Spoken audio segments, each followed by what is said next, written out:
akuisisi Holcim ini ada beberapa hal ya Pak ya. Pertama dari sisi inovasi produk ya betul ya. Jadi banyak produk lain seperti contohnya Speedcrete, TrueCrete ya untuk pavement. Mereka juga lebih advance dalam hal waste management dan pemanfaatan alternatif fuel. Ada DES yang disebut Nata Bumi di sana dan mereka juga sudah menggunakan suatu teknologi processing untuk memproses municipal industrial waste menjadi refuse derived fuel.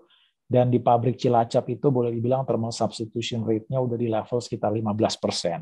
Target overall secara grup itu di level 20-25%. Banggakan bangsa, banggakan Indonesia, mari bangun sejahtera. Majulah maju pandu sejati, alma mater yang tercinta. Semoga semakin kukuh dewasa, tetap jaya dan abadi.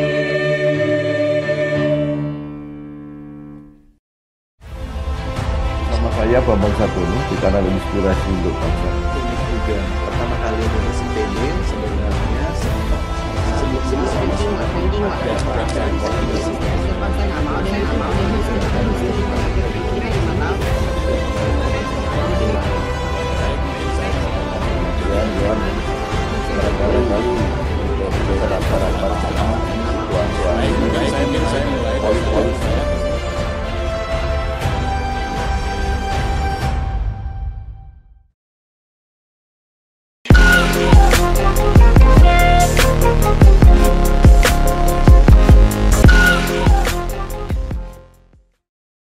Assalamualaikum warahmatullahi wabarakatuh.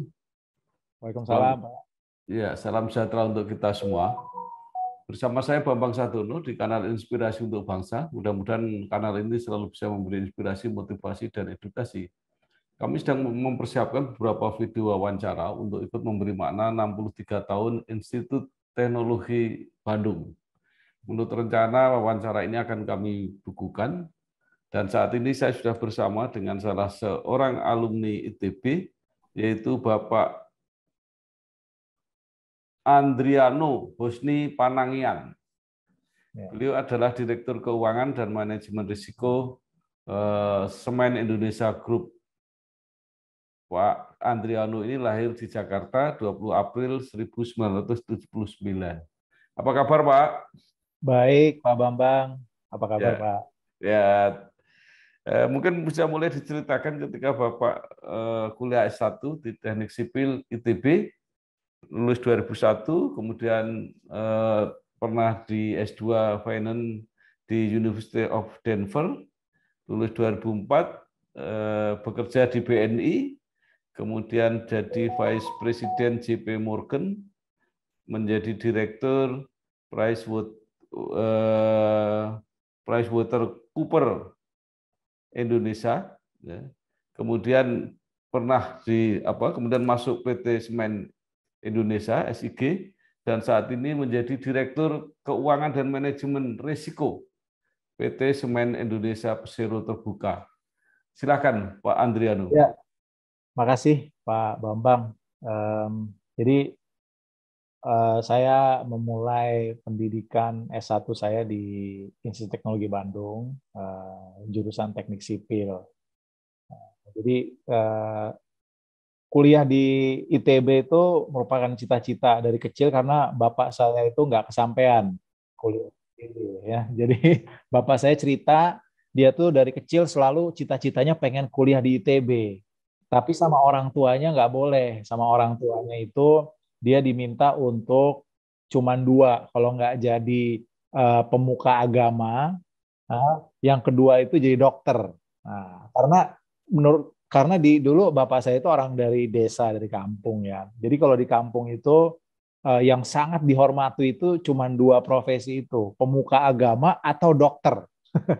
Karena dokter tuh kayaknya, wah dia kalau ada orang sakit gitu kan bisa sembuh gitu loh, ngasih obat gitu ya. Kalau pemuka agama itu kan dihormati sekali gitu ya.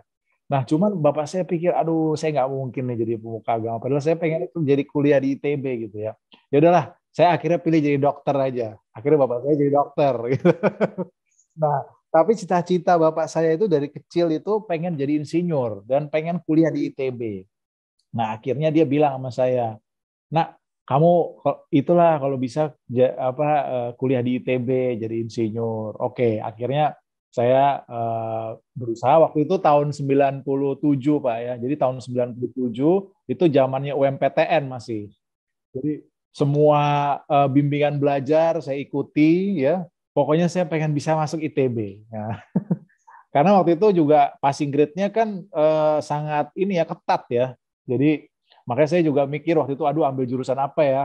Udah deh, pokoknya yang kira-kira cukup lumayan bergengsi tapi masuknya nggak susah-susah amat gitu. Karena kan passing grade itu ada beda-beda jurusan tuh beda tuh Pak. Ada yang teknik khusus gitu ya. Itu kalau nggak salah kayak teknik elektro, teknik industri, informatika pada zaman saya itu tuh yang paling susah tuh masuknya. Nah, saya ambil yang medium-medium aja gitu kan ya. Tadinya saya mau ambil teknik mesin sama teknik kimia gitu, karena saya suka kimia Pak waktu di SMA. Cuman saya pikir-pikir, kayaknya teknik sipil oke juga nih, karena waktu itu kan lagi ngebangun tuh. Saya ingat sekali tuh tahun 96-97 tuh lagi dibangun ini Pak, jalan tol yang yang elevated yang menghubungkan Tanjung Priok sampai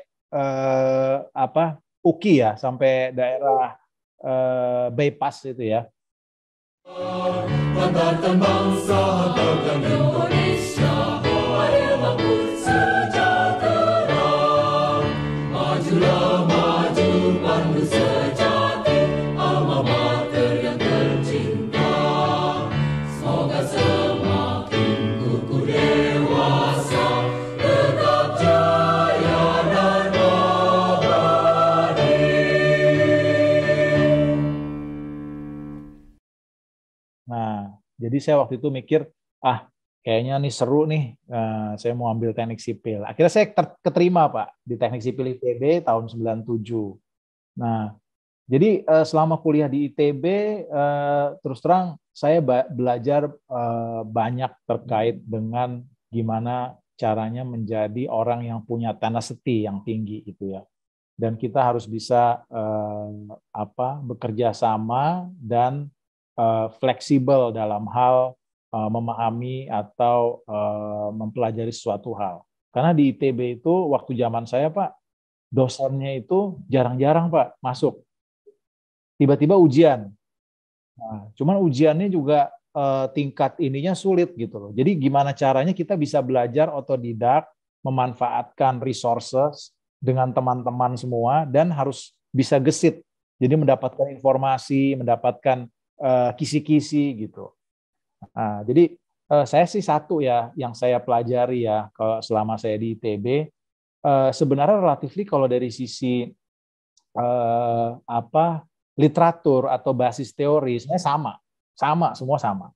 Cuman yang membedakan ya, yang satu lebih ke arah kita tuh di waktu itu ya pengalaman saya ya, diajarkan untuk bisa mencari solusi secara inovatif, tidak bergantung terhadap satu basis teori tertentu. Jadi yang pertama yang saya pelajari itu adalah kita harus bisa gesit untuk memperoleh informasi, memperoleh hal-hal yang dibutuhkan, resources yang dibutuhkan supaya kita bisa mendapatkan nilai yang baik gitu. Ya. Itu yang pertama. Yang kedua itu adalah gimana caranya kita bisa kerjasama ya dengan tim. Karena kalau tanpa kerjasama sama tim yang baik, sulit Pak kita waktu itu bisa untuk lulus atau bisa dapat nilai yang baik. Karena apa? Karena itu tadi kita dibiarkan untuk bisa mandiri dalam hal mempelajari sesuatu gitu ya. Nah, tapi itu semua menurut saya menjadi bekal yang cukup baik. Nah, saya lulus dari ITB tahun 2001. Kebetulan saya lulus on time ya 4 tahun dan saya dapat cum laude predicate. Halo rekan pupuk Indonesia, kenalan yuk dengan Tokope'i. Tokope'i jaringan kemitraan pupuk Indonesia. Tokope'i adalah outlet penjualan khusus untuk produk-produk komersil pupuk Indonesia, seperti produk pupuk, pestisida, benih, dan produk serta layanan lainnya. Hadir di lokasi strategis di seluruh Indonesia, terutama di daerah sentra pertanian yang banyak membutuhkan pupuk dan produk semprotan lainnya dengan standar kemitraan.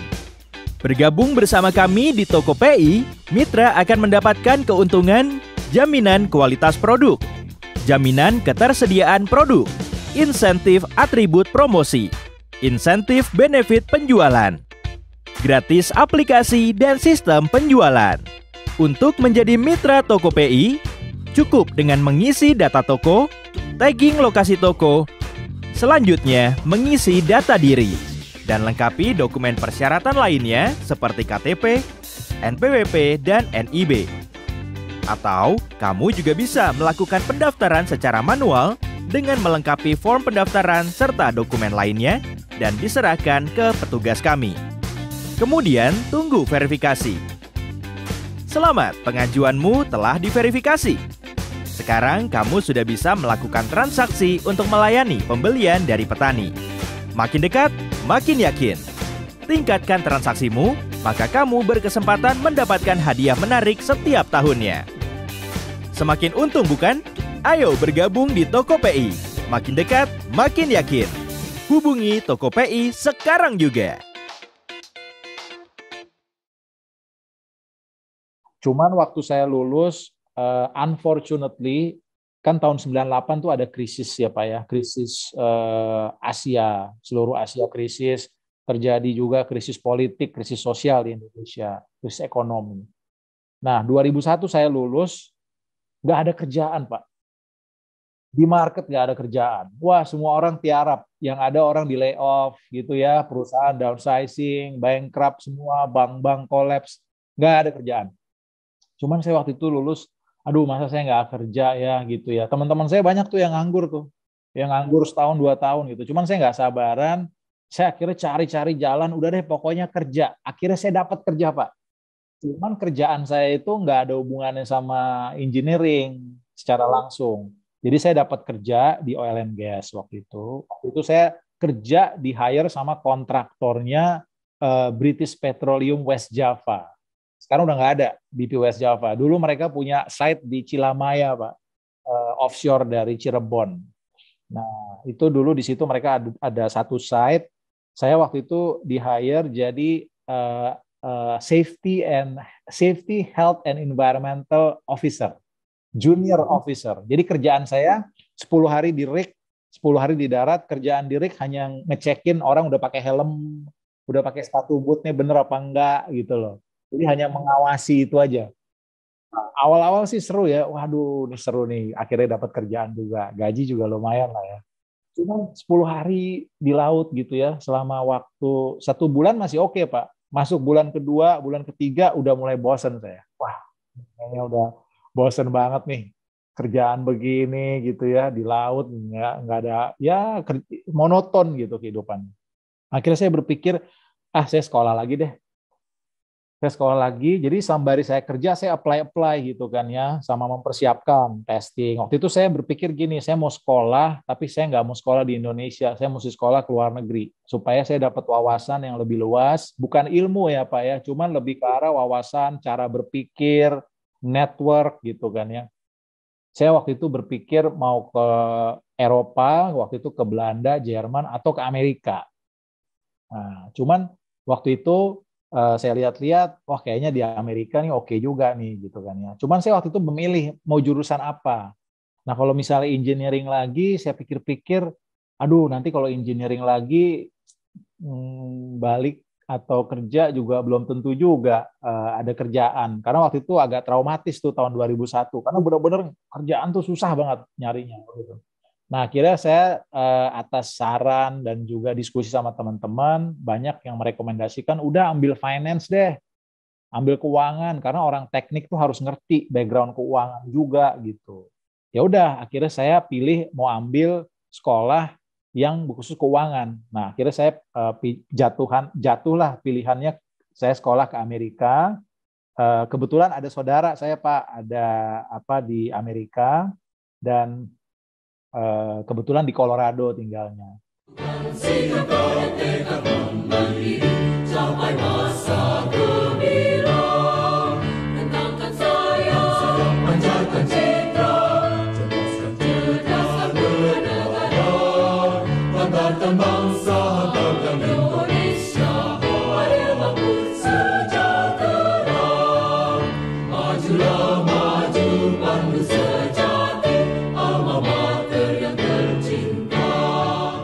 Nah, akhirnya saya apply, dapatlah sebagian tuition saya kebetulan dibayarin sama sekolah di sekolah University of Denver ini, di Daniels College of Business. Saya ambil jurusan khusus keuangan, khusus keuangan. Jadi waktu itu saya nggak mau ambil MBA karena saya pengen belajar keuangan secara teknis, gitu kan ya. Karena kalau MBA kan agak generalis lah ya. Jadi saya pengen ambil Master of Science di bidang keuangan. Akhirnya saya resign dari tempat kerja saya ambil lanjut kuliah S2 ke Amerika. Ke Amerika, saya kuliah, saya belajar tuh keuangan tuh dengan spesialisasi di bidang corporate finance. Nah, saya selama kuliah Pak cukup beruntung karena di semester terakhir ya, di kuartal terakhir itu saya dapat internship. Dan internshipnya juga di perusahaan keuangan yang lumayan oke, namanya Standard & Poor's. Cuman di CV saya karena itu cuman ada beberapa experience ya yang harus dimasukkan. Jadi di CV saya kalau yang LinkedIn ada, cuman kalau yang di CV di BUMN nggak masuk. Jadi saya job kedua saya setelah saya lulus S2 itu saya kerja untuk Standard & Poor's di Amerika. Saya awalnya internship, tapi bos saya suka sama saya. Jadi pada saat saya lulus S2, dapat Master of Science in Finance, bos saya bilang waktu itu di Amerika, kamu jangan pulang ke Indonesia ya, kamu kerja. Saya sponsorin permanen job. Saya sponsor H1B visa. Waduh, oke deh, yaudah. Saya juga pengen punya pengalaman kerja bener nih gitu kan ya, karena yang sebelumnya, di laut gitu kan, gitu kan. Akhirnya saya ambil offer itu, disponsorin H1B visa, kerjalah saya pertama di US di bidang keuangan. Nah, mulai dari situ Pak, saya akhirnya terjun secara fokus dan juga khusus itu karir saya di bidang keuangan. Awal mulanya di Amerika itu setelah lulus dapat internship di Standard & Poor's sebagai financial analyst.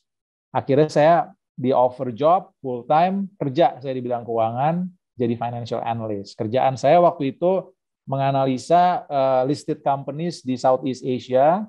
Jadi mereka Standard & Poor's itu punya produk yang namanya Research Insight. Jadi Research Insight itu dijual ke investment banking, research, equity, hedge fund gitu ya. Jadi semua perusahaan-perusahaan listed ya, itu kita masukkan dalam satu database, analisanya, rasio-rasio keuangannya, kemudian profil kinerjanya. Nah, itu kita yang analisa, kita yang masukin ke situ waktu itu. Nah, saya kerja di Amerika sekitar 2,5 tahun. Nah, setelah 2,5 tahun di Amerika, orang tua saya bilang, balik dong ke Indonesia, udah kangen nih gitu kan. Akhirnya saya kembali ke Indonesia. Di Indonesia waktu itu sekitar tahun 2004, 2005. Hantarkan bangsa, hantarkan Indonesia, ayo makmur sejahtera. Majulah maju, pandu sejati, alma mater yang tercinta. Semoga semakin kukuh dewasa, tetap jaya dan abadi.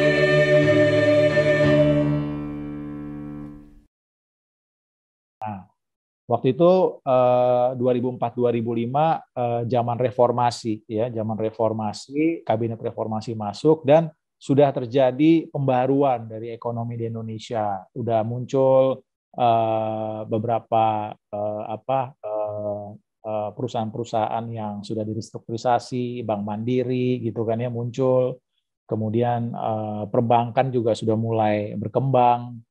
Nah, waktu saya balik ke Indonesia itu, saya ngobrol-ngobrol sama beberapa orang, teman-teman saya, dan juga beberapa kolega dari family saya gitu, yang kebetulan berkecimpung di dunia capital market dan banking market. Kasih tahu ke saya bahwa, kamu balik aja ke Indonesia. Di Indonesia nih sudah terjadi setelah financial crisis, muncul BPPN, terus reformasi, restrukturisasi besar-besaran di setiap industri. Dia bilang, ini kita lagi butuh orang-orang muda untuk bisa gerakin ekonomi lagi gitu di Indonesia, terutama di industri perbankan. Karena di industri perbankan itu sejak tahun 98 itu stop hiring, bahkan downsizing. Jadi banyak yang dipensiunkan dini dan nggak ada hiring sama sekali. Jadi lagi butuh fresh blood lah untuk mengembangkan industri perbankan di Indonesia. Itu tahun 2004, 2005. Saya pikir-pikir, aduh udah enak nih di Amerika kan kerja gitu Pak.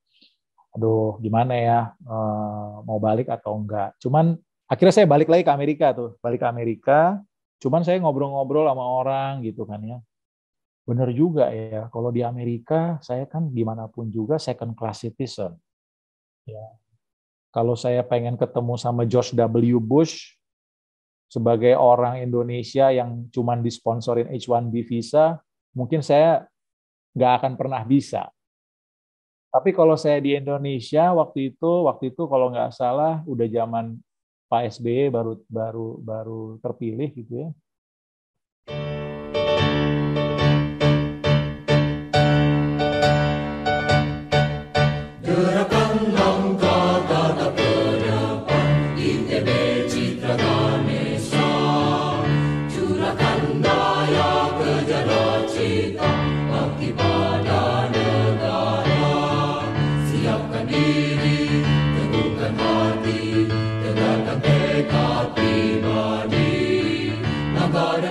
Saya mau ketemu Pak SBY, bisa aja Pak, dalam waktu dekat, menggunakan segala macam jalur. Dari jalur alumni ITB saya, dari jalur keluarga, anaknya beliau kebetulan satu angkatan sama saya dan teman saya banyak ex SMA Taruna Nusantara, gitu kan. Jadi saya tuh first class citizen di Indonesia gitu loh. Ya, saya tuh bisa melakukan apapun yang saya mau dengan menggunakan resource yang kita punya. Yang penting kita ada kemauan. Tapi kalau di Amerika iya juga ya kan, saya second class citizen ya. Siapa ini orang gitu ya kan? Saya pikir-pikir udahlah kayaknya benar juga nih. Akhirnya saya decided untuk kembali ke Indonesia. Kembali ke Indonesia. Nah, kebetulan saya diinformasikan sama paman saya. Kebetulan dia orang market ya, orang capital market. Beliau juga kenal sama waktu itu Pak Sigit Pramono. Sigit Pramono itu dulu di rootnya BNI. Nah, dia bilang dapat informasi, BNI lagi ada lowongan nih, kita lagi nyari anak-anak muda, tapi harus S2. Harus S2, nanti kita mau groom secara singkat untuk jadi corporate credit analyst. Nah, corporate credit analyst di corporate banking sama middle market. Akhirnya saya tertarik, saya ikut prosesnya. Akhirnya saya dapat diterima. Jadi pertama saya setelah dari Amerika, itulah pertama karir saya di perbankan di BNI. Nah di BNI saya di corporate credit analyst. Habis itu saya dipercaya untuk membantu mengembangkan syndication desk. Jadi saya salah satu yang pertama untuk ngembangin syndication desk. Waktu itu bos saya sekarang udah pensiun dari BNI, dia sekarang pernah direktur keuangan PTPN 3, sekarang di PTPN 5 apa 8 gitu saya lupa. Nah, itu kita kembangkan syndication desk. Setelah kembangkan syndication desk kan exposure saya ke bank-bank asing, ke bank-bank lain kan besar. Nah, saya waktu itu di hijack sama UOB di Singapura. Kebetulan waktu itu kita ada syndication, pitching sama-sama, dan deal sama-sama. Saya di hijack, akhirnya saya pindah dari BNI, saya ke UOB. UOB saya sempat di Singapura, kemudian setelah UOB merge dengan Buana, saya ke Indonesia untuk kerja ngurusin corporate banking coverage di Indonesia. Dari UOB saya ke JP Morgan, itu sama juga, jadi saya di hijack juga tuh sama JP Morgan. Jadi JP Morgan waktu itu ada pergantian tim, jadi waktu itu zamannya Pak Gita Wirjawan jadi menteri, kemudian timnya semua keluar, tim baru masuk. Waktu itu Pak Haryanto Budiman. Sekarang Pak Haryanto Budiman itu salah satu direkturnya BCA. Dia bekas ex Mandiri. Masuk ke JP Morgan sebagai Senior Country Officer, menggantikan Pak Gita Wirjawan. Saya kebetulan di-hire sama beliau. Nah, akhirnya saya di JP Morgan, covering Corporate and Investment Banking. Saya di JP Morgan Indonesia sekitar 3 tahun ya, 3 tahun. Sampai masa gemilang, tentangkan saya, panjatkan citra, cerdaskan bernegara, banggakan bangsa, banggakan Indonesia, mari bangun sejahtera, majulah maju pandu sejati, alma mater yang tercinta. Setelah itu PwC mau mengembangkan business recovery advisory business di Indonesia. Jadi itu lebih ke arah untuk advising perusahaan-perusahaan yang sedang dalam kesulitan keuangan, restrukturisasi. Nah, kebetulan mereka melihat perlu orang untuk bisa nge-lead bisnis ini di Indonesia. Akhirnya saya di-hire untuk ke PwC, PricewaterhouseCoopers Indonesia, tapi di advisory untuk distress situation sama restructuring. Saya di sana sekitar 3,5 tahun, sampai kemudian mantan bos saya dulu di BNI dan juga dulu Pak Hendy kan di JP Morgan, kita sempat ketemu. Beliau nge-lead Semen Indonesia waktu itu tahun 2019. Call saya, waktu itu saya masih di PwC untuk minta bantu akuisisi Holcim. Akuisisi Holcim. Akhirnya saya waktu itu membantu memberikan advice untuk akuisisi Holcim, tapi akhirnya ditawar, daripada pakai bendera PwC, udah langsung aja join lah, gitu kan? Join Semen Indonesia, bantu kita nih, kita mau melakukan akuisisi Holcim, nanti ada setelah itu ada post acquisition integration, sama kita harus lakukan perbaikan capital structure secara keseluruhan post acquisition. Akhirnya saya tertarik untuk join. Nah, itulah saya masuk Semen Indonesia Group SIG di awal tahun 2019. Jadi awal 2019 setelah akuisisi Holcim, saya lakukan capital restructuring, reprofiling debt capital, kemudian membantu post integration process, sampai akhirnya kita juga harus lakukan refloating dengan mengundang partner ya untuk menginjeksi equity, yang mana kita udah lakukan di 2021 ya dengan mengundang Japanese partner Taihyo Semen dengan rights issue SBI, dan kemudian di 2022 Maret kemarin dipercaya oleh pemerintah Indonesia untuk menjadi direktur keuangan dan manajemen risiko. Itu Pak. Jadi itulah perjalanan saya semenjak kuliah di ITB sampai sekarang, Pak.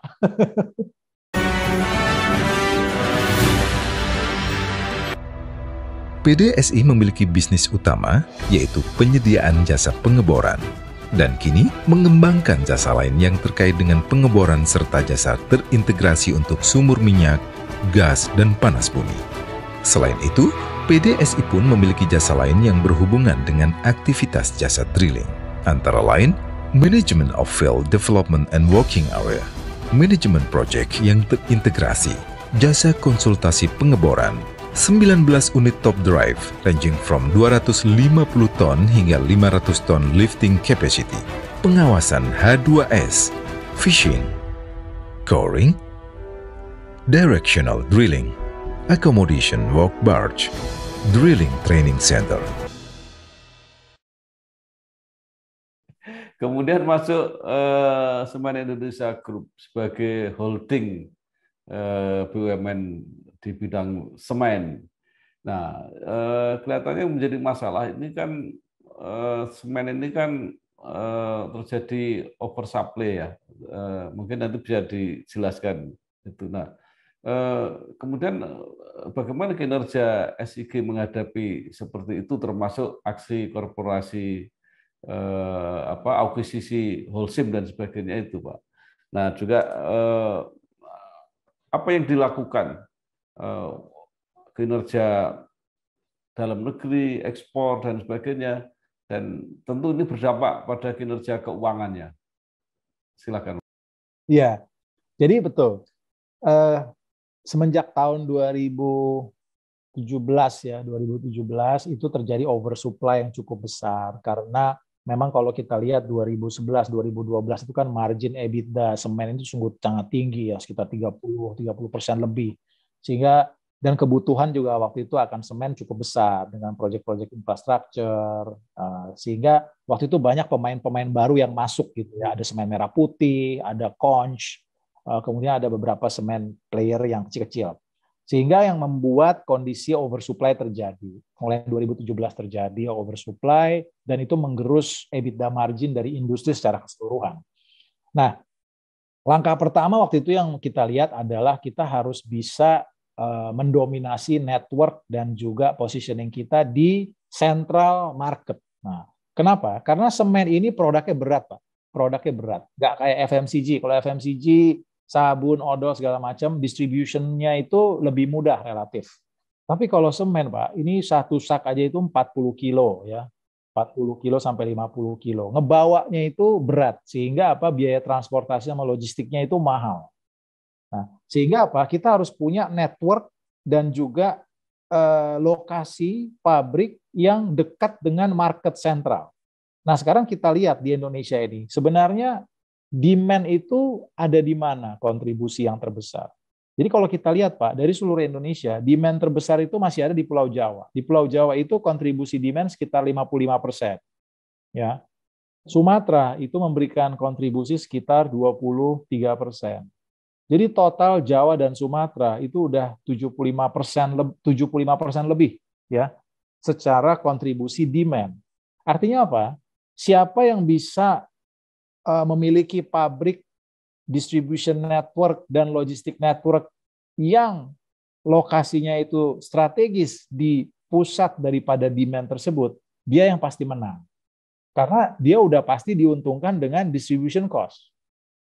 Nah, sekarang waktu itu kita lihat, oke, kita oversupply. Tapi oversupply ini kan tersebar di seluruh Indonesia. Ada juga pabrik yang di Kalimantan, ada juga pabrik kayak Conch misalnya, mendirikan pabrik di Papua dan juga di Sulawesi Utara, gitu kan ya. Buat mereka itu kontribusi terhadap supply, tapi untuk bisa mengirim barang dari jauh sana ke Jawa, distribution cost-nya mahal. Sehingga kita bisa menyaingi mereka apabila kita bisa menguasai supply pabrik dari lokasi yang strategis. Nah, itu kenapa akuisisi Holcim itu menjadi milestone penting dari transformasi bisnis SIG Group. Kenapa, Pak? Karena sebelum kita akuisisi Holcim, lokasi pabrik kita itu di Jawa hanya ada di Jawa Timur, di Tuban. Yang terbesar. Ada kita bikin pabrik kecil tapi di Rembang. Itu pun sebenarnya masih relatif jauh dari Jawa Barat. Ya, dan cukup masih ada jarak dari sentral Java. Gitu ya. Sentral dari Jawa Tengah, masih agak ada jarak gitu ya. Nah, sedangkan Holcim itu punya pabrik yang lokasinya itu di tengah Jawa Barat, Pak, di Narogong. Ya, di Narogong Gunung Putri. Ya, di Bogor. Kemudian dia punya pabrik juga di Cilacap dan juga dia punya pabrik juga di Tuban. Sehingga itu merupakan solusi optimalisasi yang sangat baik apabila kita ingin menguasai Pulau Jawa. Kemudian yang kedua dia punya pabrik juga di Aceh, di Lokna. Gitu ya. Sehingga dari Sumatera itu di bagian utara, bagian tengah bisa kita cover. Nah, sehingga yang terjadi setelah akuisisi Holcim, walaupun oversupply, tapi profitability kita, revenue kita bisa naik di tahun 2019, di tahun 2020, bahkan di tengah COVID, kondisi COVID itu 2020 kita masih bisa lebih baik gitu Pak. Nah itu terjadi karena apa? Karena optimalisasi dari network sehingga kita ngirim barang di Jawa Barat, kita nggak perlu kirim lagi dari Jawa Timur, kita bisa bikin cross bagging structure di mana kalau kita mau bikin semen Padang untuk jual di Jawa Barat, kita bikinnya di Narogong. Kita mau bikin semen Gresik, kita nggak perlu bikin di pabrik Tuban, tapi kita bikinnya di Narogong, kita cetak dengan semen Gresik. Sehingga apa? Cost to serve-nya bisa optimal, distribution cost-nya bisa optimal, sehingga pada saat kita melakukan penjualan, margin kita bisa cukup baik gitu Pak. Ya kan? Nah itu makanya dari sisi EBITDA margin itu terlihat dari tahun 2017 sampai tahun 2020, 2021 itu cukup stabil gitu loh. Bahkan dari 2018 ke 2019, 2020 itu meningkat cukup tajam dari sisi EBITDA margin gitu Pak. Banggakan bangsa, banggakan Indonesia, mari bangun sejahtera, majulah maju pandu sejati, alma mater yang tercinta, semoga semakin kukuh dewasa, tetap jaya dan abadi.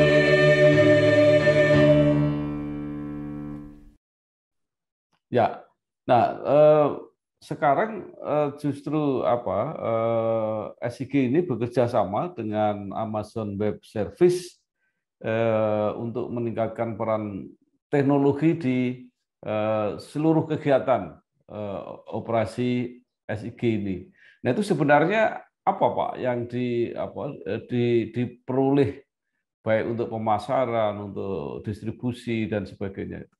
Ya, jadi gini Pak. Kita ada 4 strategi utama ya Pak ya untuk bisa survive dalam kondisi di mana sekarang ini marketnya kompetitif. Kemudian yang kedua cost push ya dari harga batu bara karena 25% dari cost structure kita itu adalah energi dan energi ini 95% itu adalah batu bara. Kenapa batu bara? Karena proses produksi kita itu perlu melakukan pembakaran sekitar 1.200 degree Celcius untuk membakar limestone menjadi clinker, gitu kan ya.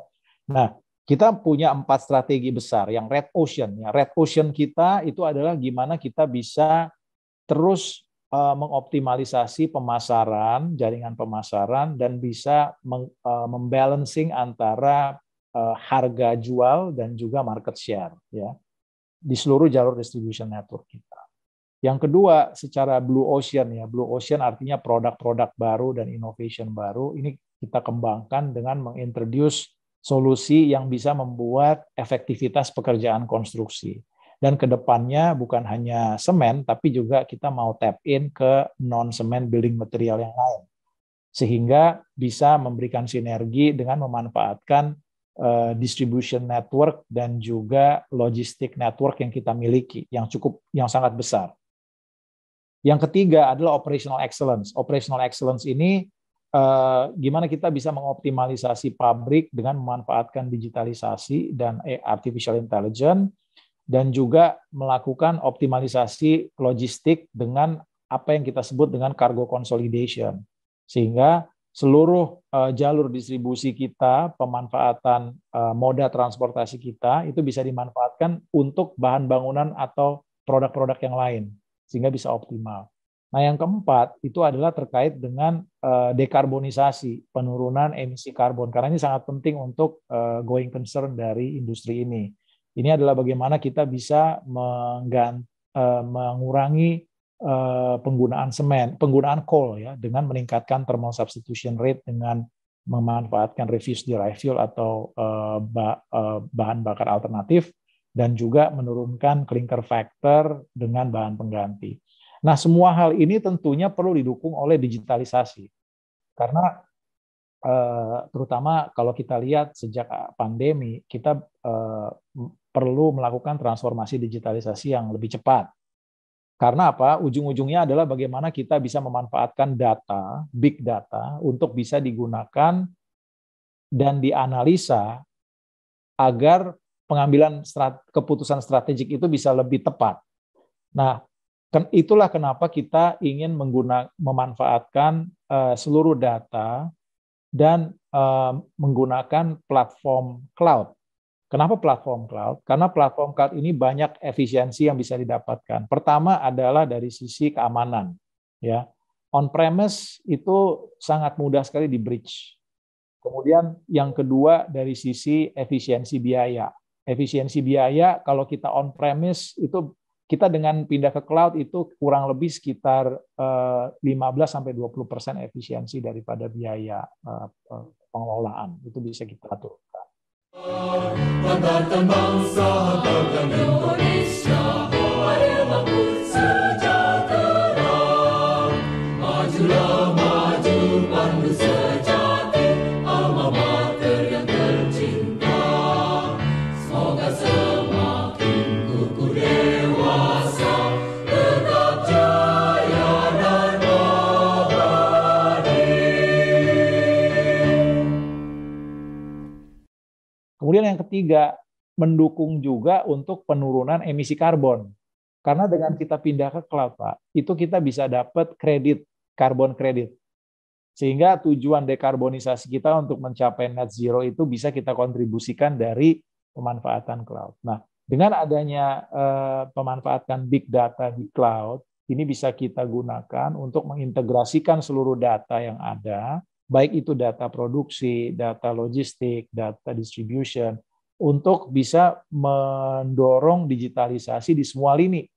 Baik itu dari lini frontline, di mana di lini frontline ini untuk mendukung Red Ocean, kita memanfaatkan Customer Relationship Management Application, kita kerjasama dengan Salesforce, sehingga seluruh flow of goods, perputaran supply chain financing, kondisi inventory, pergerakan harga dari level distribusi sampai level toko bangunan itu bisa termonitor. Sehingga pengambilan keputusan kapan harus naik harga di daerah mana, kapan kita harus introduce fighting brand, itu bisa lebih mudah. Kemudian yang kedua adalah bisa dimanfaatkan untuk mendorong plan optimizer. Ya, jadi data itu bisa digunakan untuk plan optimizer sehingga dalam melakukan aktivitas produksi itu bisa lebih efisien penggunaan bahan dan juga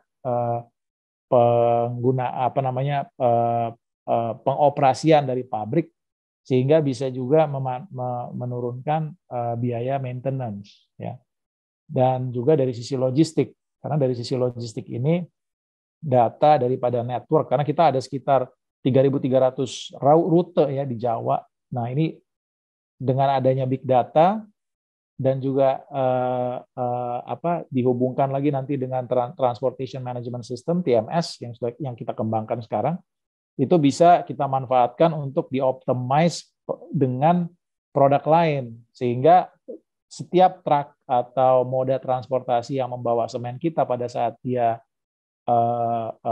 balennya itu bisa diisi dengan produk-produk lain sehingga bisa menurunkan biaya logistik dan juga potensi value add dari sisi ekosistem logistiknya.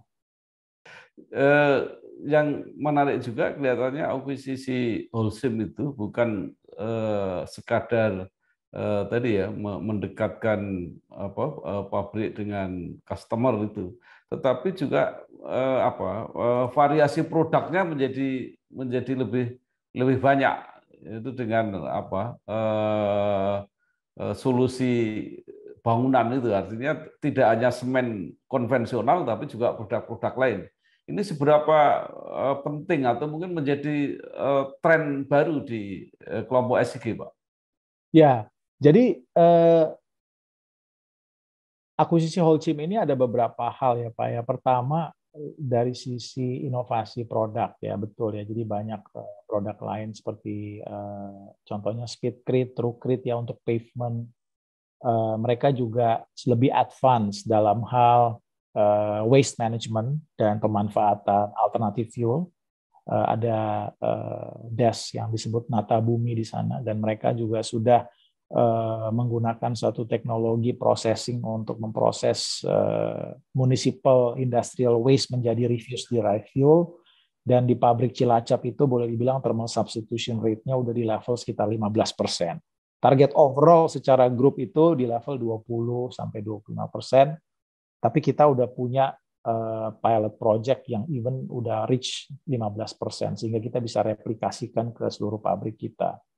Dan yang berikutnya adalah dari sisi inovasi terkait dengan produk yang tadi saya sudah jelaskan. Jadi akuisisi Holcim ini memang ada banyak sinergi yang bisa kita manfaatkan, bukan hanya dari produk, tapi juga terkait dengan strategi kita untuk melakukan dekarbonisasi. Gitu, Pak. Energi selalu ada dimanapun itu, membawa yang baik menjadi hebat. Karena tidak ada lagi batas. Kemanapun lintasan masa membawa, hingga ke masa depan. Sejauh mana kamu bisa bermimpi? Jawabannya, sejauh yang hati kamu inginkan. Dengan energi yang menggerakkan kamu dan kamu. Pertamina, energizing you. Nah, sekarang kita kembali ke ITB, Pak. Jadi ada orang yang berpendapat begini, ya lulusan ITB itu akhirnya jadinya bagus-bagus karena yang masuk ke situ memang sudah bagus-bagus, gitu. Artinya inputnya sudah bagus. Nah, tadi juga Bapak gambarkan bahwa belajarnya aja mandiri ya, artinya dosennya kadang-kadang tidak terlalu aktif, tapi mahasiswanya yang aktif. Nah, kalau menurut Bapak seperti apa itu?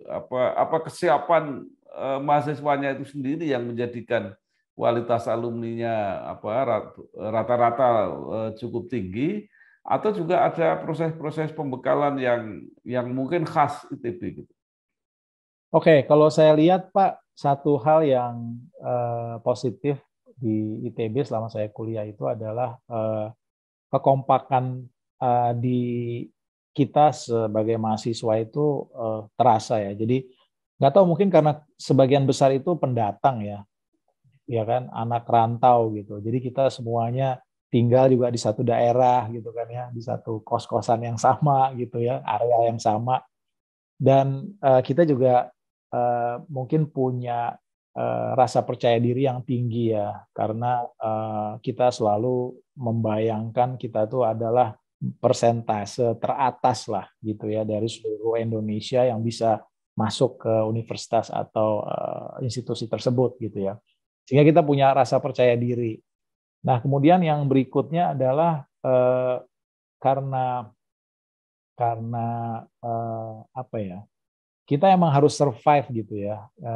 Karena tadi kan kita ingin mendapatkan atau bisa sukses nih lulus. Tapi di satu sisi juga banyak keterbatasan resources ya. Sehingga apa yang kita lakukan, kita harus gesit untuk bisa mencari informasi, mencari bahan-bahan atau kisi-kisi untuk bisa kita gunakan sehingga kita bisa lulus gitu loh dengan nilai yang baik gitu ya. Saya rasa sih ada faktor dari sisi modal intelijensia yang memang sudah terbentuk ya dari karakter mahasiswanya. Tapi yang kedua juga dari kondisi kampus juga yang sangat mendukung untuk bisa terjadinya kerjasama yang baik gitu ya. Karena kampusnya kan juga lumayan kecil, lingkungannya juga cukup compact gitu ya. Sehingga itu yang bisa mendorong kita bisa saling bekerja sama dan bisa saling membantu satu sama lain gitu, Pak. Yang nyatakan pasti dambaan Ibu Pertiwi, hai putra bangsa insan bersada, tugas mulia menantimu.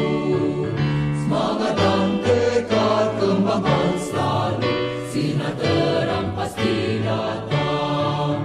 Kajilah ilmu dan teknologi, seni dan budaya bangsaku.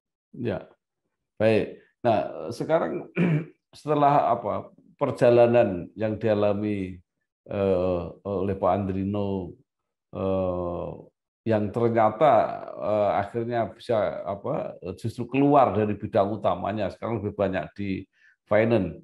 Jadi apa yang bisa disarankan kepada para mahasiswa yang sekarang masih belajar? Ketika belajar itu artinya untuk mempersiapkan diri bahwa apa yang ada di lapangan belum tentu sama yang ketika mereka mempersiapkan di kampus. Betul Pak. Jadi kalau saya satu ya, pertama adalah S1. Kita S1 ya, untuk kuliah S1 itu lebih ke arah untuk membangun karakter, ya, membangun karakter dan juga pengetahuan dasar logik. Karena di S1 itu boleh dibilang kita belajar aspek teknis, tapi lebih yang dibangun itu adalah logic thinking gitu ya, logic thinking. Nah, itu yang perlu dikembangkan. Yang kedua adalah kita harus membangun rasa percaya diri, confident bahwa kita bisa gitu. Kita bisa tumbuh, kita bisa berkembang, dan kita sebenarnya punya kapasitas yang sama dengan semua orang di seluruh dunia untuk bisa sukses. Yang ketiga, harus berani mencoba sesuatu hal yang baru gitu ya. Saya punya prinsip problem always happen, selalu ada problem dimanapun. Nggak pernah saya pindah ke satu kerjaan, menemukan satu project baru, satu kerjaan baru yang nggak ada, yang smooth aja tuh nggak ada. Semua selalu ada problem. Intinya satu, jangan pernah stop, jangan pernah menyerah gitu ya. Anda boleh istirahat, take a break, but don't resign, ya. Jangan menyerah, jangan give up, tapi take a break. Jadi kalau kita menghadapi suatu masalah, nggak apa-apa, kita take a break aja dulu sebentar, berusaha untuk menenangkan diri, berpikir, mencari inspirasi, tapi jangan pernah katakan, udahlah, saya nggak sanggup lagi, saya nyerah. Jangan.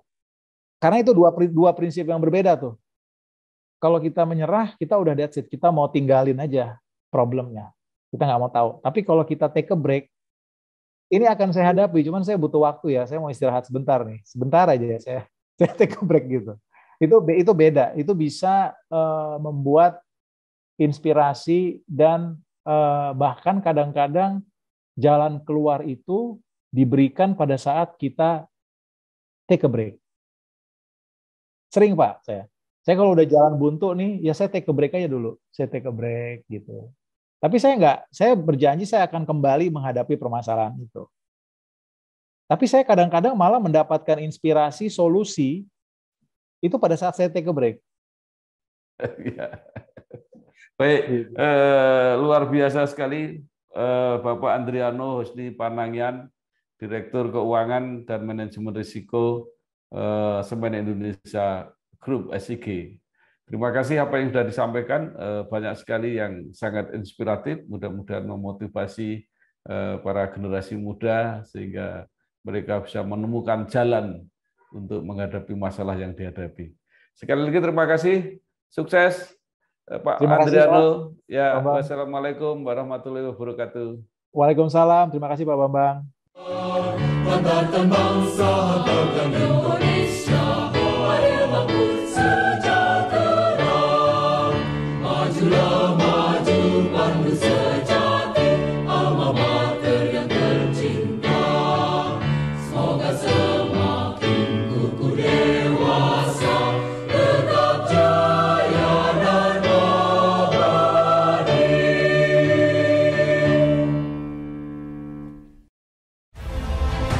Nama saya Bambang Satono di kanal Inspirasi untuk Bangsa. Juga pertama kali lulus IPB sebenarnya sebelum